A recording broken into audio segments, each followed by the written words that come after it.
I am a writer. Writing books is my profession, but it's more than that, of course. It is also my great lifelong love and fascination. And I don't expect that that's ever going to change. But that said, something kind of peculiar has happened recently in my life and in my career, which has caused me to have to sort of recalibrate my whole relationship with this work.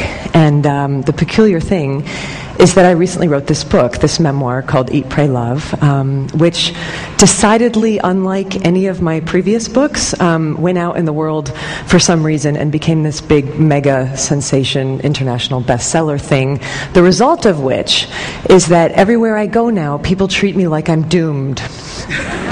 Seriously, doomed.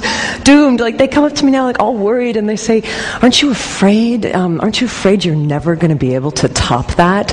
Aren't you afraid you're going to keep writing for your whole life and you're never again going to create a book that anybody in the world cares about at all, ever again?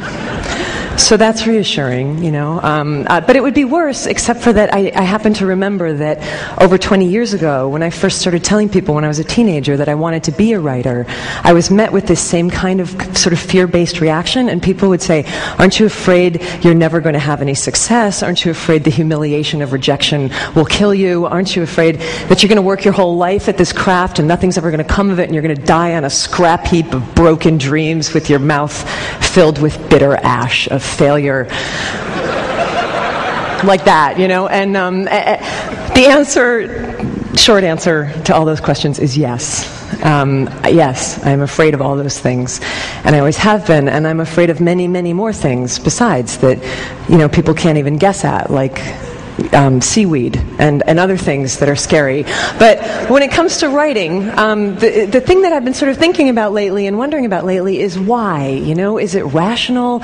Is it logical that anybody should be expected to be afraid of the work that they feel they were put on this earth to do? You know, and what is it specifically about creative ventures that seems to make us really nervous about each other's mental health in a way that other careers kind of don't do? You know. Like my dad, for example, was a chemical engineer, and I don't recall once in his 40 years of chemical engineering anybody asking him if he was afraid to be a chemical engineer. You know, it just didn't come, like, got chemical engineering block, John? You know, how's it going?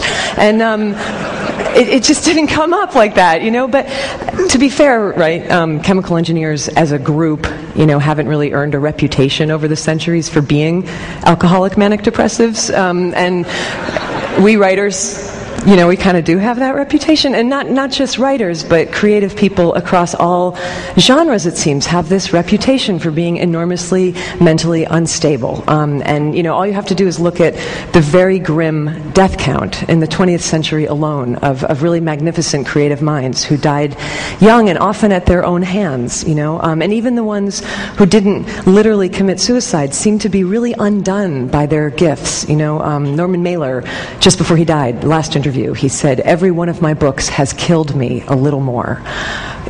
An extraordinary statement to make about your life's work, you know, but we don't even blink when we hear somebody say this because we've heard that kind of stuff for so long, and somehow we've completely internalized and accepted collectively this notion that creativity and suffering are somehow inherently linked, and that artistry, in the end, will always ultimately lead to anguish. And the question that I want to ask everybody here today is, are you guys all cool with that idea? Like, are you comfortable with that?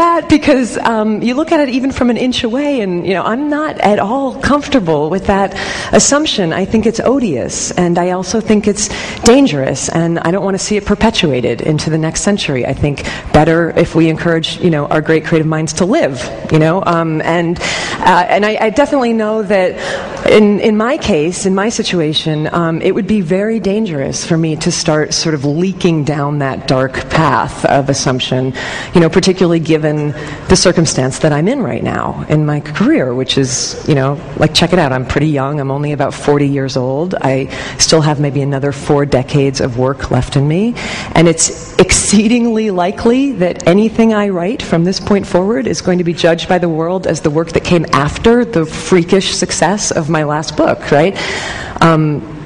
I should just put it bluntly, because we're all sort of friends here now. It's exceedingly likely that my greatest success is behind me.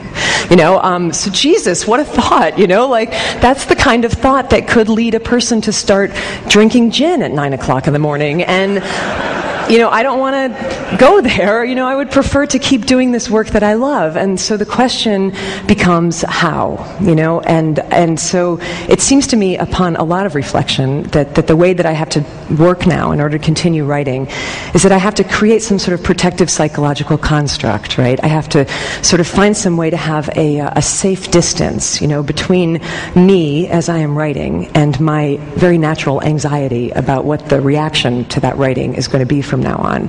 And as I've been looking over the last year for like models for how to do that, I've been sort of looking across time, and I've been trying to find like other societies to see if they might have had better and saner ideas than we have about how to help creative people sort of manage the inherent emotional risks of creativity. And that search has led me to ancient Greece and ancient Rome. So stay with me because it does circle around back. But ancient Greece and ancient Rome, people did not happen to believe that creativity came from human beings back then. Okay, people believed that creativity was this divine attendant spirit that came to human beings from some distant and unknowable source for distant and unknowable reasons. The Greeks famously called these divine attendant spirits of creativity daemons. Socrates famously believed that he had a daemon who spoke wisdom to him from afar. The Romans had the same idea, but they called that sort of disembodied creative spirit a genius. Which is great, because the Romans did not actually think that a genius was a particularly clever individual. They believed that a genius was this sort of magical divine entity who was believed to literally live in the walls of an artist's studio, kind of like Dobby, the house elf, and who would come out and sort of invisibly assist the artist with their work and would shape the outcome of that work. So brilliant. There it is, right there, that distance that I'm talking about, that psychological construct to protect you from the results of your work, and everyone knew that this is how it functioned, right? So the ancient artist was protected from certain things like, for example, too much narcissism, right? If your work was brilliant, couldn't take all the credit for it. Everybody knew you had this like disembodied genius who had helped you. If your work bombed, not entirely your fault, everyone knew your genius was kind of lame, and this is how people thought about creativity in the West for a really long time. And then the Renaissance came and everything changed, and we had this big idea, and the big idea was, let's put the individual human being at the center of the universe, right? Above all gods and mysteries, and there's no more room for like mystical creatures who take dictation from the divine. And it's the beginning of rational humanism, and people started to believe that creativity came completely from the self of the individual. And for the first time in history, you start to hear people referring to this or that artist as being a genius rather than having a genius. And I got to tell you, I think that was a huge error. I think that allowing somebody, like one mere person, to believe that he or she is like the vessel, like the font and the essence and the source of all divine, creative, unknowable, eternal mystery is just like a smidge too much responsibility to put on one fragile human psyche. It's like asking somebody to swallow the sun. It just completely warps and distorts egos, and it creates all these unmanageable expectations about performance. And I think the pressure of that has been killing off our artists for the last 500 years. And if this is true, and I think it is true, the question becomes, what now? Can we do this differently? Maybe go back to some more ancient understanding about the relationship between humans and the creative mystery. Maybe not. Maybe we can't just erase 500 years of rational humanistic thought in one 18-minute speech. And there's probably people in this audience who would raise really legitimate scientific suspicions about the notion of basically fairies who follow people around rubbing fairy juice on their projects and stuff. I'm not probably going to bring you all along with me on this. But the question that I kind of want to pose is, why not?